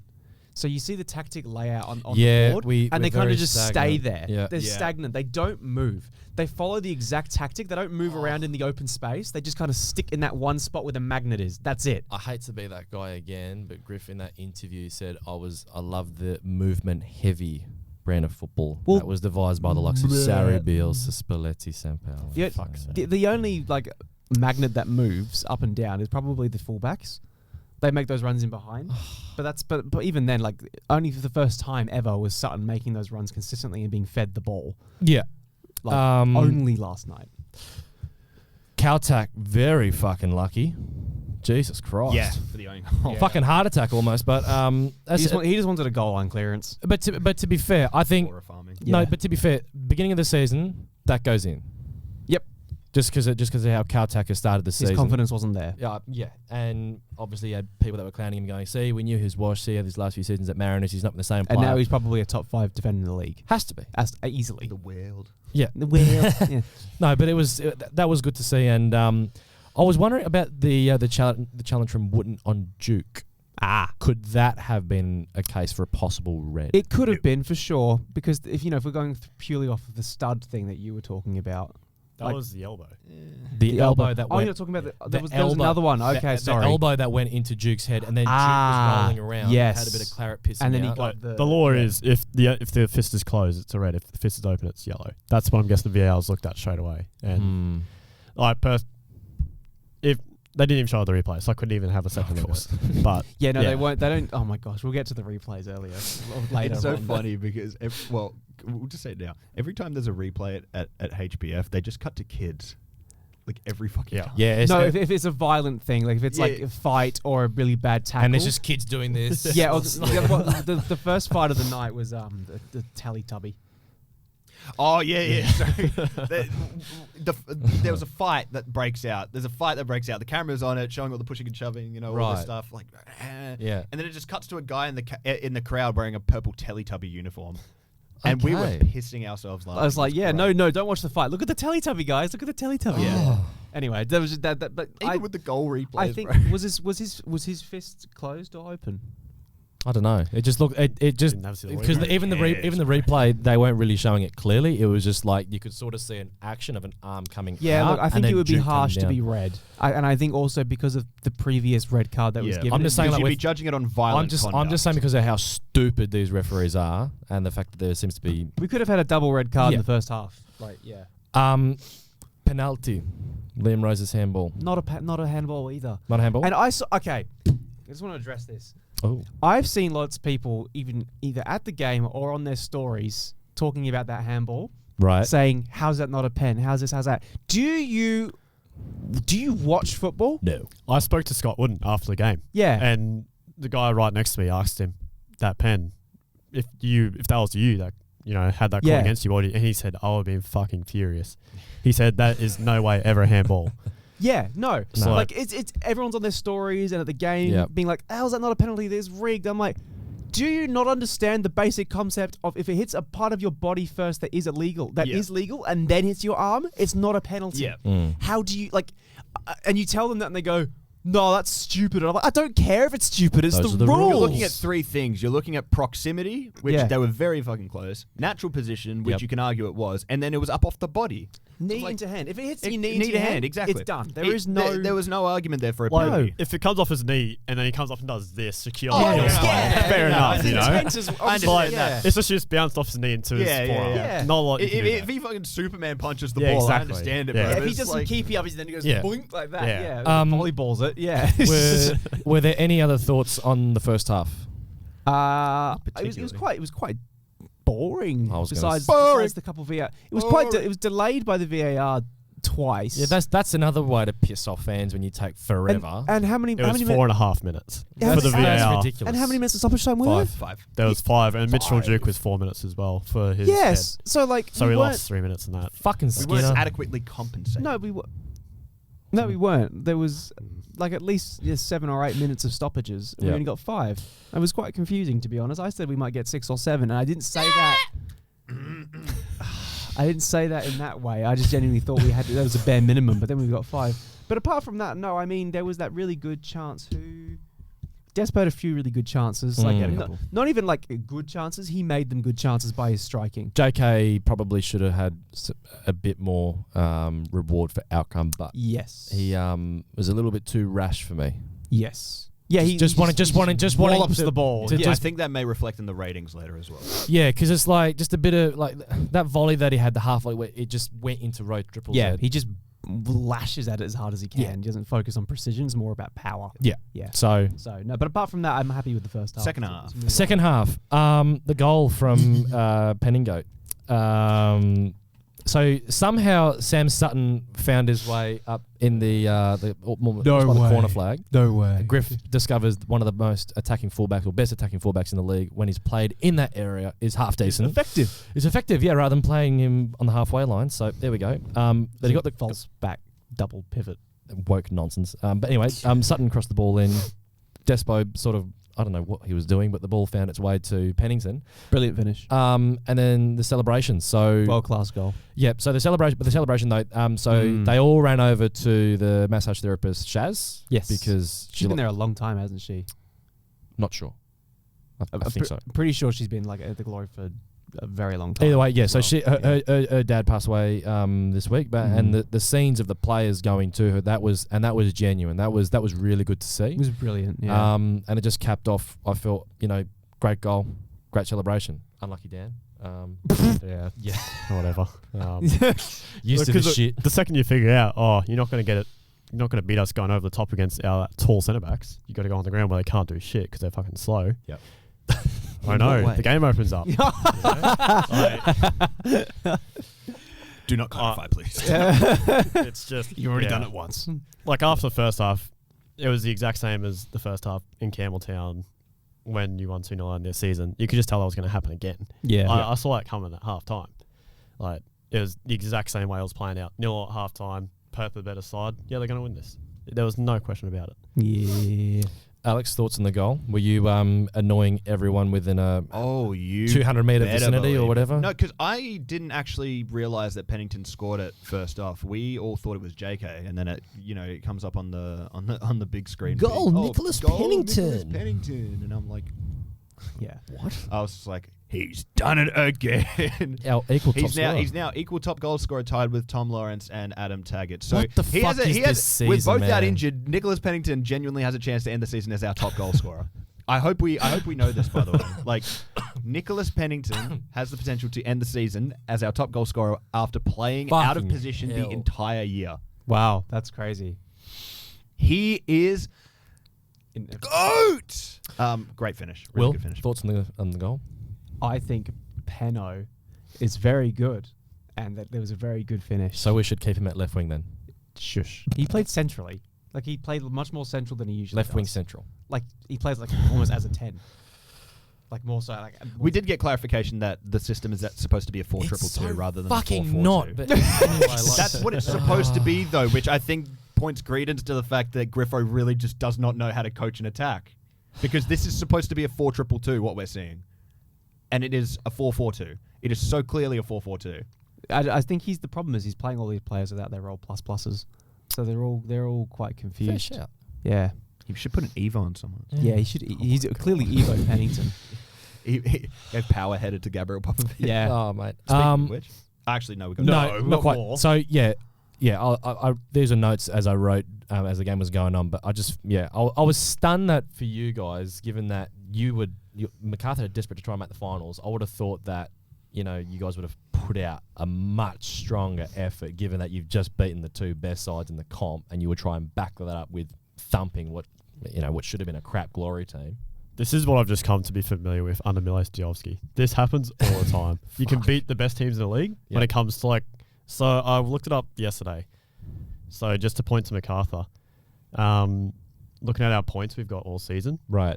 Last place, we have 4 from 9 points against last. Shit. 3 from 6 against 11th, which is Brisbane, and 1 from 9 against 10th. Which is Glory. Yeah. Yeah. Fucking hell. Against first place, though, we have 4 points from 6, and second place, we have 6 points from 9. Sorry, That's the reverse, crazy, that. But yeah. That's just this league in a nutshell, though. But then you also, it is. But it is kind of fun. But you look at us going undefeated against Auckland, and then also at the same time, Yeah. How is you can't fucking beat the possible? Wanderers. Anyway, Caltech's header. Hudus. Yes. Fucking the leap on that guy. Yeah. Aerial Fortress plus. Dude, so I thought it was unlucky not to score there. I was a little bit annoyed when we reverted to the stupid crossing from dumb positions. It's like when we play the ball quickly and incisively with the combination play, that's when we look dangerous, not cross, hopefully someone is there. Cross, hopefully someone is there. Then I get shut up about 10 minutes or so later. But before then, Vickery. Look, he's probably the only reason I'm still alive at this point, because we got one of the free at the start of the season. I think it's a 1-year deal, I'm pretty sure. I'm not 100% sure. I think he's got another year. Maybe. Which means you get some money. But look, every time he comes off the bench, he scores. Yep. Marius, he did it. He did it against someone else more recently, and he's done it again last night. He got that brace when we went and watched the ACL, ACL2 game. So he does play well. How he doesn't start over Economides, I don't know. Economides is better off the bench. I don't know. I don't understand team selection. Yeah. I really don't. I never will. But it's a fucking brilliant goal. It was a great goal. I mean, look, helped in by Matt Sampson. Yeah, no, it was Matt Sutton. It was a hologram in goal, but anyway. Yeah. Look, good goal. Luke Vickeray always scores good goals. Always. Every time. He would have been great at Glory. He would have been, man. What a shame. Yeah. Anyway, moving on to the actual best part of this match. The best part of this match. So, in one of our chats, we were part of the season. in one of our chats with some other Glory fans. I was going, get Gabby off. He's not his time to get Why would you Soleimani do on. that? Sorry, saying get Gabby off. Yeah. Take He him off. literally scored. No, before. And then Collar decides to whip in one of the best crosses we've seen this season. Great and then he fucking jumps out like a fucking salmon and he heads it in. And we've not seen that in front of the Shed in a fair time. I do.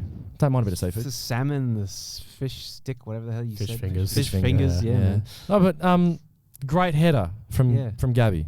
Shout out to him because again we've given him a fair bit of shit and then he shut us all up. And I just wish that the camera cut to Papa Senior just going like that to everyone that was saying fuck you. Like, you know. that was a good header as well. It was a very pretty good view of it. He towered over Damien De Silva, who's a former League One player, lost his ban. Lost Gabby. Like he's done well. Like I can't even fault him for that. It's a good. Yeah, header. no, it was a really good header. Fair play to him. And I think that Praise it a little bit more, Will. Fuck. I'm still talking. Show more energy, please. No. Okay. I think from what I've been told, that he's been trying really hard, and that's why he earned his position to start this game, because he really earned it by trying hard, working hard in training, looking after himself, not doing anything that would possibly risk his body. Like he's very much looking after himself and putting his best foot forward. I think from his point of view, there might be obviously I don't want to speak for him because this could be completely wrong, but I can only imagine that maybe in his position, he may feel like he has to earn more respect from other people than maybe he actually does, purely because it comes across as in the only reason he has these opportunities is because of his dad, his last name. Yeah, of course. Like he doesn't want to be Tony Popovich's son. He wants to be his own guy. He wants to be Gabriel Popovich. Yeah, it's just this other guy. The G-Train. Yeah, the G-Train, whatever. So I feel like for him, there might be a lot of added pressure for not just being the guy's son. You know what I mean? Well, we could see that with his celebration and how much he meant to him. So you can see how much it meant to him, and he was on the drum after the game as well. That's good. Like I think that it's very normal in the A-League specifically as well. Like you see Despo as well. I think he's done really well to not just be Despo's or Bobby's son. Yeah, he's done well to really assert himself as this is Sebastian. He's done very well. And I think Gabby really wanted to assert himself in that way too. And he's done very well. You have to give credit where credit's due. The first time he's been played in his natural position as a target forward instead of trying to get in behind. And the way we were playing to try and support him. Yeah. And he makes the most of it. You have to raise your hand and say, you know what, mate, fair enough. Like, as a fan, of course, we don't know what happens behind the scenes, but to hear after the game that he does work really hard and he's probably the hardest worker in the team to try and make sure that he stays fit and ready to play, that's really good to hear. Like that makes me happy as someone who has been quite critical of him in the past. To know that he's actually trying his hardest to stick with the team and perform well, and then he gets his goal. Very happy for him. Alex? Look, I think that perfectly sort of just points out the fact that, look, we've said through numerous points in the season about the culture issues that we have at the club, and then you see, a young player coming in, working hard, earning his opportunity, and then he gets his first ever A-League goal, which is absolutely fantastic for him.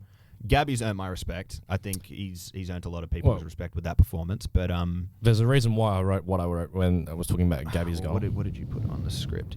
Second last point. Gabby shuts up everyone. Oh, Gabby shuts everyone up. Lamau. Yeah.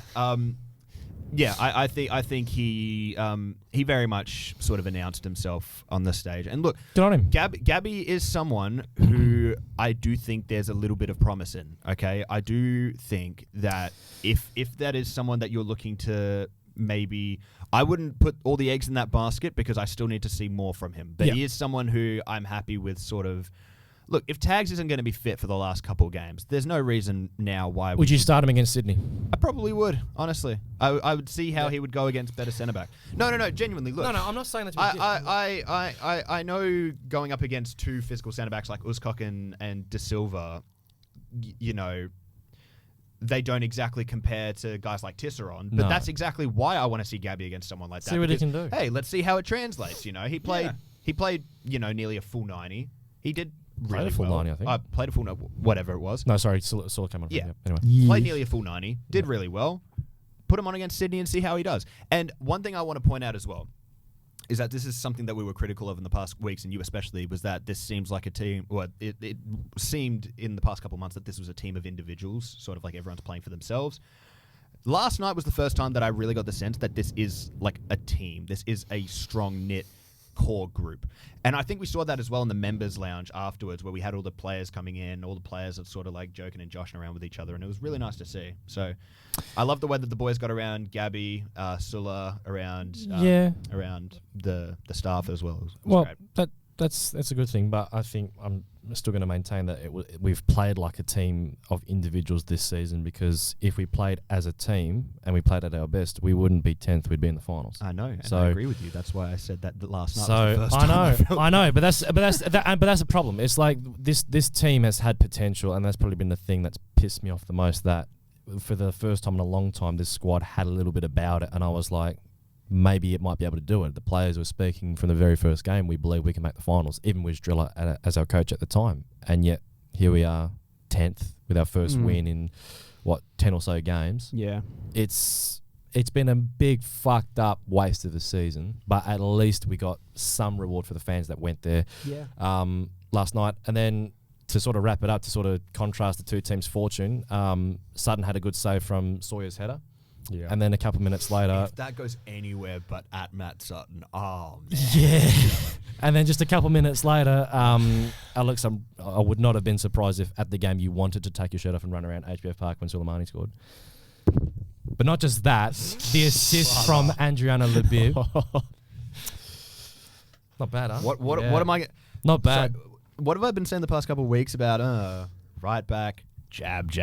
Yeah. Minutes. Yeah, he goes. He gets an assist. I'd rather play him as a centre back, but anyway, he still played well. He played really well. He did very well. Very happy for him. Won a lot of duels. Got an assist. It's like bloody hell, man.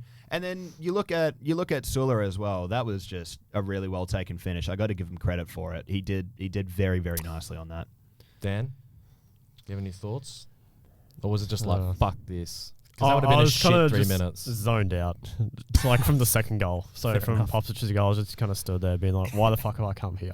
You know, I had the option to go to Sydney and watch the Gold Coast Titans get their second ever biggest win in history. Yep, and I chose to come here. So that was that.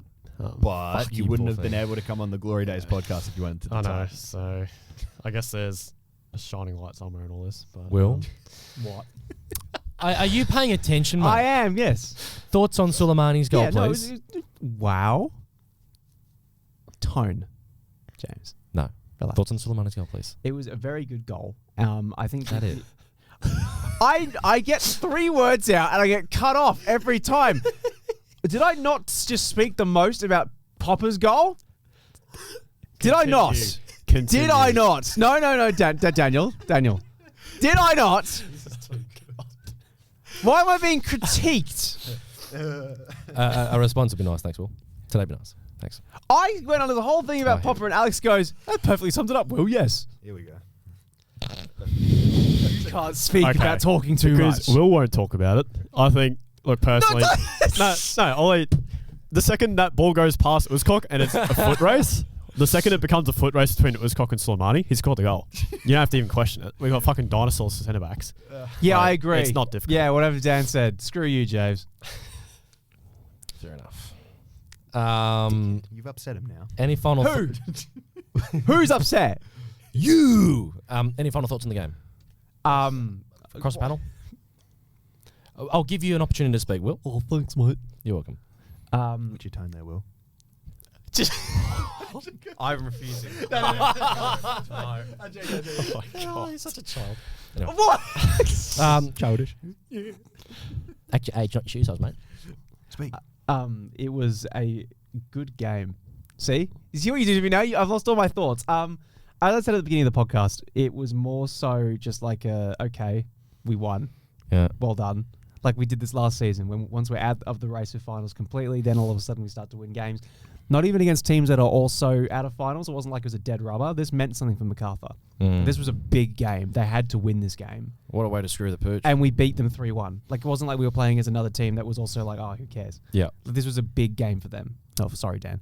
But to know that we can beat a team like that 3-1, but then still be so disappointed that we were fighting to avoid the spoon while also playing at this level. We've all but condemned Western Sydney to the spoon at this point. Yeah, which is great. Don't get me wrong. But also, like, is that the standard? That we don't want to win. What are you doing? That is our standard because that's why we had a fucking photo, Will. Yeah, no, the photo of dreams. Like, we won a game, so yes, it's photo. The word I was spamming after the game was tin pot. This is just so like, we are so we're so Spursy. Because it's like, look, Thanks. of course. You're welcome. Yeah, sorry, Dan. But God. Yeah. Dan's a Spurs fan as well. Yeah, Dan is a Spurs fan as well, so. No, I was just before we get your thoughts, Dan. I'm sure the players will be delighted with the win. I don't want to take anything away from it because kudos to them. It's been a long time between drinks. The fact that we've had a win at home in general, great. Yeah, wonderful, very good. But this has to be the thing. It's you can say it's a great win, but then that but has to come in because. So what? Yeah.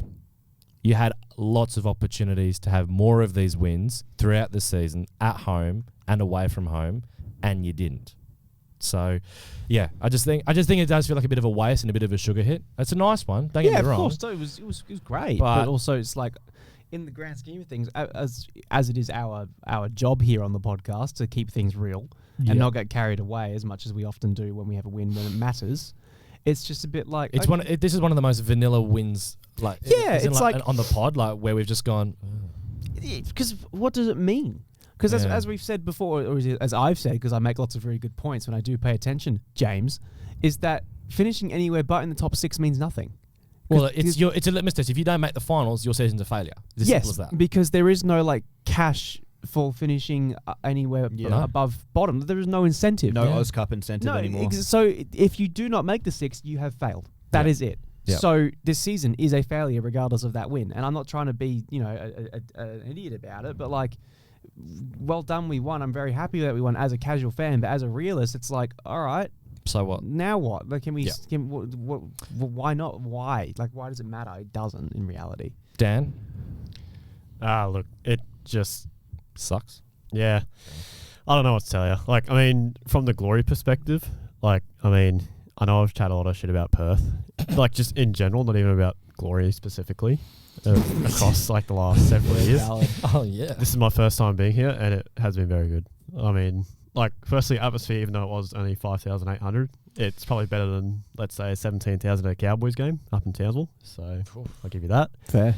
Went to the members' lounge after as well. We managed to get him in. No one wanted to punch me in the head, so I'll take it. All the players were very nice to you. Even all the players, very nice. Even, what's his name? Your best mate, Lazaridis, shook my hand and said, hey, mate. Like, even, he's nothing bad. So I've got nothing but respect for Perth. And tell the viewers as well, when you guys spoke with Woots, what did someone mention, name drop me, and I dropped your name, and he was very, very thrilled to find out. Thank fuck. I'll see you at the MGP, bro. Oh no. Alex, final thoughts on the game. Good win, but too late. Like, unfortunately, it is like that. I want to give full credit to the players. Fantastic performance last night. It was a really nice moment for a lot of us sort of Perth fans to, see the younger guys coming through and putting up some really good performances. Goal involvement for, Gabby, Sulla, Despo. It's great for them. It's great for them, really. Andriano as well. Yeah. Really good performances across the board. It's just like, I know sometimes it can seem a bit harsh, and I do worry about us seeming harsh sometimes when we do sit here after we get the occasional win, and ultimately we're a bit more pessimistic and a bit more negative. But we've had what is largely a disappointing season. I think that is fair to say, and I think the players will agree, because when we were talking to the players at the start of the season, it was finals, top four. We can. They said it along with everyone from the club from top to bottom. So you're judged on your expectations and your goals, and if you don't reach them, so exactly. Yeah. And look, I can do nothing but give credit for the performance last night. Fantastic performance. Yeah. It just makes me want more. It makes me. Yeah. It's like if you. How many times have we said, where has this been all season? Exactly. But it's like if you had like a brownie, right? Hold on. Oh, James, you can't say that. If someone had like a vanilla slice, right? Oh, right. And your friend had a nice sort of vanilla slice, and you're like, wow, that looks like a really good vanilla slice. And then they give you like a tiny piece. Like a tiny piece, and you're like, shit, that tastes incredible. Now I want the rest of the vanilla slice. Yeah. We got the little crumb last night. I just want the rest of the vanilla slice. Can we have just consistency? Can we win? And can we play like this more often, please? That clip of him saying, "I just really want a vanilla slice." That's getting clipped. Such a good clip. That's So getting good, clipped. though. So good. Player ratings. Ooh. Just one. We actually did get Dan's specific player ratings for Macarthur. Do we want to read that out Yes. first, or Do that. actually did you send those through? I've got them on my phone here. Okay. So, Okay, go on. Okay. Right, so for Macarthur, the only good rating in this team, Alex Robinson, he got an 8 from me. Yep. Okay. Grizan, he gets a 3. Damien De Silva, 3. Uzcock, 6. I can't really fault him for much of what's going on last night. Talbot, 5. Liam Rose, 6. Luke Braddon, 5. Caceres, 4. Economides, 4. Pitch Puke, 5. Rafa Duran, 5. Harry Sawyer, 4. Luke Vickery, 7. Whatever. Bosniak, 5. Walter Scott, 6. And Bernardo, 4. Good Fair. rating for your boy Walter. Fair play. Yeah. Man, Alex Robinson had a great game, bro. He kept Really us in it. He Yeah. really did. Really, really good game. Meanwhile, with our votes, so I think I'll be intrigued to see what you guys think of our viewers, because last week they were certainly having one. Now, Alex, please contain yourself. Not only was Pennington the man of the match, he was the man of the match with 67% of the votes. Oh my god! I'm really sorry, Will. As when I was going through the votes and I saw that it was not just Pennington, but that number as well. Pock was going to... That is... Sorry. It's Really sorry. Stars. Okay. Are we ready? Yes. Matt Sutton. You guys gave him a 5.8. We gave him a 7. Shabel Shamoon. You guys gave him a 5.5. We gave him a 5.7. Brian Kaltak. You guys gave him a 6.6. We gave him a 7. Scott Wooten. We both got the same rating for him. So you guys gave him a 6.5. We gave him a 6.5. Sam Sutton, you guys gave him a 6.3. We gave him a 6.2. Will Freeney, you guys gave him a 6.3. We gave him a 6.7. Gio Diabru, you guys gave him a 6.4. We gave him a 6.3. Pennington, we both agreed. You guys gave him an 8.3. We gave him an 8.3. Seb Despotovsky, you guys gave him a 6.8. We gave him a 7.2. Gabby Popovich, you guys gave him a 6.6. We gave him a 7. Jaden Kaczarski, you guys gave him a 5.7. We gave him a 5.8. Steph Kolakowski, you guys gave him a 6.8. We gave him a 5.7. Luka Tavia, you guys gave him a 5.7. We gave him a 5.5. Andriana Labib, you guys gave him a 6. And we gave him a 6.5. Arion Suleimani, you guys gave him a 6.6. We gave him a 6.5. And then Adam Griffiths, you guys gave him a 6.1. And we gave him a 6.3.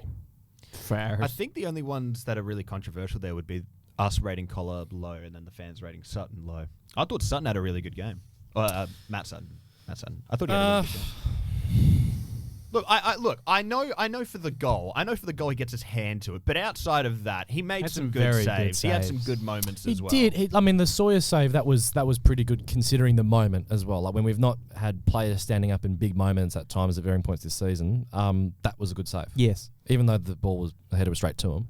The fact is it was a critical save in a critical moment. So kudos to him. As for Collar, yeah, I don't know. Like for me, I know I said it when he was here on the Stadge, when I was like, I felt that he had more impact off the bench. And I probably would still agree with that view, even though I was like, I thought he should have started last night.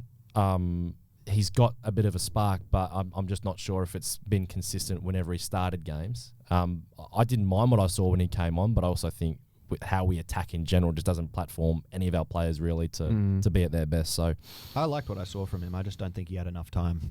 Fair enough. And again, and with Luka, stupid playing him in the position that we did. Change the system, change it to a 3-man midfield. See if you can use the width a bit more, get more control of midfield, and let him create and play in the likes of JK or Collar. Disappointing. We are running close on time, and there are people that are in after us. Yep. Oh God. What are your thoughts on the Adelaide game for Macarthur? Look, we have to win it, but honestly, Adelaide, we actually have not a bad record against. I'm just worried about how the players react at this point because I think they're just going to You reckon they reckon they just think it's done? They've down tools, Yeah. or yeah. That's how I very much seemed when they came to us last night after the game. They didn't seem like they cared. Score prediction? 1-1, somehow fluke a draw, which we don't deserve. Valid. We've got Sydney away. Paddy Kisnorbo. So look, yeah, I know. I did say I wanted Kisnorbo as the glory coach, so it'd be nice if we could beat them. Will, quick thoughts and a score prediction. I think we're going to probably experiment again with the squad because we don't have I don't think he reason not changes it, to be honest. But this squad was an experimentation with Gabby and Despo. That's true, yeah. So I think we keep it. I think even if Tags is fit, we probably just put him down for the rest of the season. So he doesn't. That's a bit harsh. No, as in so he doesn't hurt himself anymore. Yeah. Give him an early off season because there's no reason for him to get injured again. Yep. I do hope we get more involvements from some of the younger guys, maybe a bit earlier on, or even the starting lineup. But I reckon it'll be probably a 2 or 3-1 loss. Valid. To Sydney. Alex? Similar to Will in the sense that I don't think we need to risk Taggart at this point. There's just no need. I would like to see some involvement from the younger guys. That would be nice. Yep. Jab, I think, has earned himself a start at right back for me personally. Sure. I would like to see the inclusion, if for one player that I was told was the 19th man last night, Ollie Evans. I would like to see him included at least on the bench. I think he's been on pretty good form in the NPL. I would like to see him get at least a chance off the bench. Would be nice. Yep. And I also think it'd be very peak glory to start winning at the end of the season when it just does not matter at all and completely derail Sydney's finals charge. With that being said, I think we lose 2-1. Yeah, I don't know if I'd make too many changes to the starting 11, but I'd be more inclined to give the young guys a go off the bench. Yeah, irrespective of how it. Yeah, I'd be looking to give them a go. On. Yeah. I'd be. I know I've said it for months now. I'd love Griff to change the shape a little bit, but just our method of playing the ball on the ground and see if we can challenge Sydney because I don't think they were really all that good in the derby. Not really, no. So I think they're gettable, but I also think they need to kickstart their season. They really need to get points. So I think it'll probably be a comprehensive 2-0 win for them, though I think the bright spots for us will be the young players that come on. I do hope that the players prove us wrong here because it would be really nice to get a win and to see a lot of the young players get their chances. But look, we are at that stage of the season where it's just there is genuinely just no need to be putting out as many of these experienced guys as we need to be. Zach Lizalowski having a fitness test today, so hopefully he will be back for next week. Woods took a bit of a knock, but he'll be alright. Yeah, he said he's feeling good and he's fine. So good. No problems there. All right. Okay, well, that will be the end of episode 60, ladies and gentlemen. First of all, we just want to thank Dan so much for coming on. No worries. Thank you very much. We apologise for the fact that you flew over here and had to watch your team be decimated by Gabby Popovich, the G Train. And we have not won a single one of the last 5 games I've watched. Oh, fuck, maybe it's you then. It is probably me. They see me and they're like, boys, shit, we're not playing today. The Titans heard that you weren't turning up and they're like, all right. Yeah, exactly. Sounds good.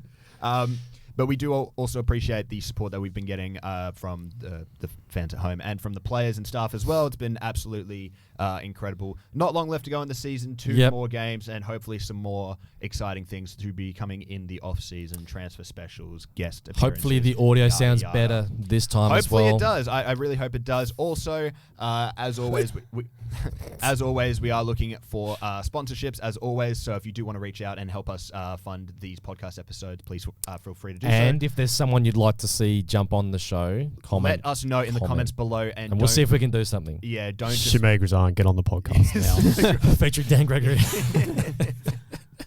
Anyways, that's going to be the end of the episode. We will see you all next week after the Sydney game. And until next episode, it is bye for now. See you guys. Bye.